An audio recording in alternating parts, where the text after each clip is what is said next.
Smart মিটারে ভুতুড়ে বিল। শান্তিপুরে চরম ক্ষোভ, দিশেহারা এক সাধারণ পরিবার। শান্তিপুরের বড় গোস্বামী পাড়ার বাসিন্দা বাসুদেব হালদারের পরিবার এখন এক চরম অনিশ্চয়তার মুখে। পোস্টপেইড থেকে প্রিপেইড বা স্মার্ট মিটারে স্থানান্তরিত হওয়ার পর থেকেই শুরু হয়েছে বিপত্তি। মাত্র কয়েকদিনের ব্যবধানে বিদ্যুৎ বিলের অস্বাভাবিক এবং অনিয়ন্ত্রিত বৃদ্ধি নিয়ে বিদ্যুৎ দপ্তরের বিরুদ্ধে তীব্র ক্ষোভ উগরে দিলেন তিনি। বাসুদেব বাবু জানান, 17 তারিখ তিনি বিদ্যুৎ অফিসে গিয়ে বিল জমা করেন। সেখানে জানতে পারেন তার মিটারটি প্রিপেইড রূপান্তরিত হয়েছে।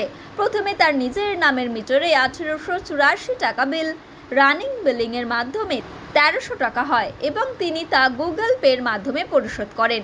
টাকা দেওয়ার পর তার ব্যালেন্স ছিল 99 টাকা, যার সাথে তিনি আরও 100 টাকা রিচার্জ করেন। কিন্তু এর পরের দিনই 18 তারিখ হঠাৎ করেই তার ব্যালেন্স -1400 টাকা বেশি হয়ে যায়। একই পরিস্থিতি তৈরি হয়েছে 88 থেকে 90 বছরের বয়সী বৃদ্ধ বাবা শঙ্কর হালদারের মিটারেও। বাবা মিটারের প্রথমে 2600 টাকা বিল পরিশোধ করার পর ব্যালেন্স ছিল 109 টাকা। সেখান থেকে আরও 100 টাকা রিচার্জ করার পর মোট ব্যালেন্স দাঁড়ায় 209 টাকা। কিন্তু শনিবার আচমকাই সেই ব্যালেন্স -3700 টাকা ছাড়িয়ে বর্তমানে -7734 টাকায় গিয়ে ঠেকেছে। এই চরম অসঙ্গতি নিয়ে তিনি বিদ্যুৎ অফিসে যোগাযোগ করলে কর্মকর্তারা কোনো সদুত্তর দিতেই পারেননি। তারা কেবল কনজিউমার আইডি এবং ফোন নম্বর নিয়ে ঊর্ধ্বতন কর্তৃপক্ষের সাথে SMS পাঠিয়ে দিয়েছেন, কিন্তু পরবর্তী যোগাযোগের কথা থাকলেও বিদ্যুৎ দপ্তরের পক্ষ থেকে কোনো পদক্ষেপই নেওয়া হয়নি। বিদ্যুৎ সংযোগ যে কোনো সময় বিচ্ছিন্ন হয়ে যাওয়ার আশঙ্কায় এই তীব্র গরমের মধ্যে পুরো পরিবার নিয়ে চরম আতঙ্কের মধ্যে দিন কাটাচ্ছেন তিনি। সাধারণ মানুষ এই স্মার্ট মিটারের হয়রানি থেকে দ্রুত মুক্তি এবং বিদ্যুৎ দপ্তরের স্বচ্ছতা দাবি করছেন। পৃথিবীর 3 ভাগ জল 1 ভাগ স্থল, তাই পানীয় জলের অভাব নেই। কিন্তু বিশুদ্ধ পানীয় জল একটাই, বৃষ্টি অ্যাকোয়া। প্রতি ফোঁটায় আনে তৃপ্তি, মেটায় তেষ্টা। বৃষ্টি অ্যাকোয়া, বিশুদ্ধ পানীয় জল। আমি প্রথমে আমার তো পোস্টপেড ছিল। পোস্টপেড বিলটা আমি দিতে যাওয়ার পর তখন উনি বললেন যে আপনি কি প্রিপেডের জন্য অ্যাপ্লিকেশান করেছিলেন? আমি বললাম যে হ্যাঁ, আমি প্রিপেডের জন্য আমি অ্যাপ্লিকেশান করেছিলাম। বলছে আপনার তো মনে হচ্ছে প্রিপেড হয়ে গেছে, তা তবু একবার দেখে দিই। ঠিক আছে, মোবাইল সার্চ করে সব দেখে শুনে বললো যে আমার প্রথমে বিল এসেছিলো, বাসুদেব হালদারের বিল এসেছিলো। আপনার নাম? আমার নাম বাসুদেব হালদার। বিল এসেছিলো 1084 টাকা। আচ্ছা, আমি 1084 টাকা, তারপরে আমাকে রানিং রিডিং দিয়ে আমাকে বিল করা হলো ওটা 1300 টাকা। আমি 1300 টাকা আমি জমা দিলাম। আচ্ছা, দেওয়ার পর জমা থাকলো, হ্যাঁ, ওটা আমি 1300 টাকা বিল আমি পেড করলাম। আর আমার গুগল পে থেকে আমি বিল পেড করছি, সব কিছু রিসিপ্ট আমার কাছে আছে, ডকুমেন্টস আছে। এবার জমা টমা দেওয়ার পর হঠাৎ করে দেখি 17 তারিখে দেওয়ার পর 18 তারিখে দেখছি যখন দেখছি যে আমার হাতে 99 টাকা ব্যালেন্স আছে, মানে 17 তারিখে হাতে আমার 99 টাকা ব্যালেন্স আছে, তখন আমি 100 টাকা ওনাদের সামনে রিচার্জ করলাম। রিচার্জ করলে ওটা আমার 199 টাকা হলো। যাই হোক, এবার 18 তারিখে হট করে দেখি আমাকে 1400 কত টাকা আমাকে মাইনাস ব্যালেন্স, লাল হয়ে গিয়েছে, মাইনাস ব্যালেন্স দেখাচ্ছে। আমার তো গিয়েছে মাথা খারাপ হয়ে। অবিকল আমাদের বাড়িতে যেহেতু দুটো মিটার, বাবার ক্ষেত্রে বাবার একটা মিটার আছে, সেই মিটারের বাবার নাম হচ্ছে শঙ্কর হালদার। আচ্ছা। আর বাবা বয়স্ক, বাবার বয়স আজকে 88, 89, 90 হয়ে গেল। আমার মায়ের বয়সও প্রায় 76, 77। আমার একটা দাদা আছে হ্যান্ডিক্যাপ, কথা বলতে পারে না, বোবা। আমার দুটো বাচ্চা আছে। আমি বাড়িতে একমাত্র উপার্জনে, কিন্তু খুব কষ্টের মধ্যে। বাবার ওই বিলটা ওই একই সময় দেওয়া হয়েছে? বাবার বিলটা ওই একই সময়ে আমি দিয়েছি। সেটাও 17 তারিখে আমি পেড করলাম, যেহেতু ওটাই একটু লোডটা বেশি থাকে বলে। ওখানে আমার কিছু পয়েন্ট বেশি রয়েছে বলে ওখানে বিল উঠেছিল আমার প্রথমে 2200 কত টাকা। তারপরে ওটা রানিং অবস্থায় আমাকে যখন প্রিপেডে দেখাচ্ছে রানিংয়ে আমাকে 2600 টাকা। আমি বিল পেমেন্ট করলাম। পেমেন্ট করার পর আমার হাতে থাকলো 109 টাকা। 109 টাকা থাকার পর ওনাদের সামনেই আমি আবার তখন 100 টাকা রিচার্জ করলে আমার 209 টাকা হলো। ওমা, আমি চলে গেলাম 17 তারিখে লাইট অফিস থেকে আমি বাড়ি চলে এলাম। সেদিন বাড়ি ওটা 17 তারিখটা ছিল সম্ভবত শুক্রবার।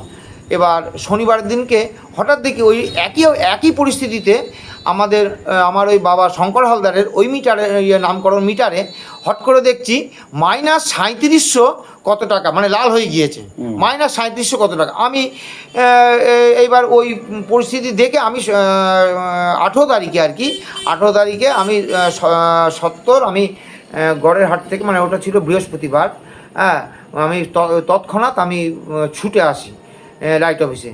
তখন 10:20 বাজে। আসার পরে যখন আমি লাইট অফিসে ঢুকে আমি তথ্য জিজ্ঞাসা করি, ওনারা আমাকে উত্তর দিতে পারেন না। ওনারা বলছে তুমি কাল এসছো, পরশু এসছো, সবই তো ঠিকঠাক ছিল, তা হঠাৎ করে এটাই 1400 টাকা, এটাই 3700 কত টাকা, এটা কেন হলো, মাইনাস ব্যালেন্স, এটা কেন হলো, এটা তো আমি তো বুঝতে পারছি না, আমি আপনাকে কি তথ্য দেব। ওনারা তখন করলেন কি, আমার কাছ থেকে ফোন নাম্বার নিলেন, 2 মিটারের কনজিউমার আইডি নিয়ে ওনারা ওপর মহলে SMS পাঠিয়েছেন। আচ্ছা, পাঠানোর পর উনি আমাকে বললেন যে ফোন নাম্বার নেওয়া থাকলো। গেলকাল ছিল হচ্ছে শুক্রবারের দিনকে আমাকে ফোন করার কথা ছিল, এখনও পর্যন্ত আমাকে ফোন করা হয়নি। এমনটা অবস্থায় হঠাৎ আজকে দেখি ওই সেই শঙ্কর হালদারের 3700 কত মাইনাস ব্যালেন্স কত টাকাটা হঠাৎ দেখি 7,734 টাকা মাইনাস ব্যালেন্স দেখাচ্ছে। আমরা কি ঘটি বাটি বেচে কি পেট ভরাতে যাব ইলেকট্রিক সাপ্লাইয়ের? এই স্মার্ট মিটার নিয়ে তাহলে তো মানুষ কেন প্রতিবাদ করবে না? সেটাই। আমরা কি মানে কিভাবে চলবো? আমরা কি করতে এসেছি এখানে? আমরা দুনিয়ায় বাঁচবো তো নাকি? আমাদের পোস্টপেড ছিল, হট করে প্রিপেড করে দিল। ওরা কি ভেবেছে, ওরা কি মনে করছে? এটা জুলুমবাজি নাকি? হ্যাঁ, আজকে উত্তরপ্রদেশের তামিলনাড়ুতে কেন স্মার্ট মিটারটাকে বন্ধ করেছে? এইসব কারণেই বন্ধ করেছে। চোরের রাজত্ব আরম্ভ হয়েছে নাকি? এগুলো কি চুরি চামারি আরম্ভ হয়েছে? হ্যাঁ, তো সেক্ষেত্রে আপনি এগুলো কি আরম্ভ করেছে? আপনি যে এসএস আছেন দায়িত্বে, তাকে বলা আমাকে খবর দেবো বলেছে, আমাকে এখনো পর্যন্ত কোনো খবর দেওয়া হয়নি। তো আপনি কি আশঙ্কা করছেন যে এত বিল যেহেতু ইলেকট্রিক বিল কেটে দিতে পারে? আমি যখন জিজ্ঞাসা করলাম যে এরকম আমার লাইনটা তো অটোমেটিক স্টপ হয়ে যেতে পারে, তাহলে আমি আমার এই গরমের মধ্যে আমার এই যে অসুস্থ বাবা, অসুস্থ মা, হ্যান্ডিক্যাপ দাদা, আমি এদেরকে নিয়ে আমি কোথায় যাব? সেটাই। আর উপার্জনের ক্ষেত্রেও তো এই যে সারাদিন 10টা কাপড় বেচে আমাদের শান্তিপুরের বর্তমান ব্যবসার পরিস্থিতি যে কতটা নিম্ন স্তরে, যে কত পরিশ্রম, হাড় ভাঙা পরিশ্রম করে 200 টাকা 250 টাকা রোজগার করে বাড়ি এলাম সেই ভোর 4টার সময় গিয়ে সন্ধ্যে 6টার সময় বিল আসছে এদিকে। হ্যাঁ, আর এদিকে বিল আসছে এরকম 7,000 8,000 টাকা বিল আসছে দুদিনে। এগুলো কি? আপনার কি নাম? আমার নাম বাসুদেব হালদার, বড় গোস্বামীপাড়া, শান্তিপুর, নদিয়া। নদিয়ার সবথেকে বড় English medium school JRS public school প্রায় 35 বিঘা জমির ওপর গড়ে উঠেছে বিশাল ক্যাম্পাস। নার্সারি থেকে শুরু করে উচ্চ মাধ্যমিক, ITI college, law college, BEd college, ভর্তি চলছে। জেআরএস পাবলিক ব্যালকনি বা সিঁড়ির রেলিং, মডিউলার কিচেন বা ড্রয়িং রুম, এক কথায় আপনার স্বপ্নের বাড়িকে করে তুলুন আরো সুন্দর। Chakdah ply centre, gorgeous look বা কোয়ালিটি সবে 3 number 1 Chakdah ply centre. Chakdah ply centre, KBM, Chakdah, Nadia. করবেন কেন করবেন বুঝতে পারছেন না তো? সঠিক গাইডলাইন পেতে আজই আসুন নদিয়ার চাকদাতে নিবেদিতা প্রাইভেট লিমিটেডে। Nivedita private limited, marketing and distribution service. Chakdah aluminium centre, ply, কাঁচ, laminates, kitchen fittings, door lock, window ও অ্যালুমিনিয়ামের খুচরো ও পাইকারি বিক্রেতা। চাকদা অ্যালুমিনিয়াম সেন্টার, পূর্বলালপুর 50 নম্বর রেলগেটের পাশে, চাকদা, নদিয়া। হোমওয়ার্কটা করেছো? হ্যাঁ স্যার। এ বাবা, ভুল করেছো কেন? চোখে কেমন ঝাপসা দেখছি, লিখতে আর পড়তে খুব সমস্যা হচ্ছে। চাকদার মডার্ন অপটিক্স থেকে ভালো চোখের ডাক্তার দেখিয়ে নাও। প্রতিদিন প্রকৃত চোখের ডাক্তার ও দৃষ্টি বিশেষজ্ঞ মডার্ন অপটিক্স, চাকদহে। স্যামসাং, জিও, রিয়েলমি, নদিয়ার একমাত্র অথরাইজড ডিস্ট্রিবিউটর ঘোষ কমিউনিকেশন, থানার মোড়, চাকদা। ভাবছেন 3 স্টার ক্যাটাগরিতে কাটাবে? রুম রে মাত্র 1500 টাকা থেকে স্টার, খাওয়া দাওয়া রিজনেবল প্রাইস। নদিয়ার একমাত্র 3 স্টার ক্যাটাগরি হোটেল এনবি সোনার বাংলা হোটেল, কল্যাণী এইমসের ঠিক উল্টো দিকে, কল্যাণী, নদিয়া। নদিয়া জেলার সবথেকে বড় বিল্ডার্স চাকদার মা মনসা বিল্ডার্স, রড ও সিমেন্টের পাইকারি ও খুচরো বিক্রেতা। মা মনসা বিল্ডার্স, পদ্মবিলা, চাকদা, নদিয়া। রড কেনাকাটায় থাকছে ডিসকাউন্ট অফার। মা মনসা বিল্ডার্স।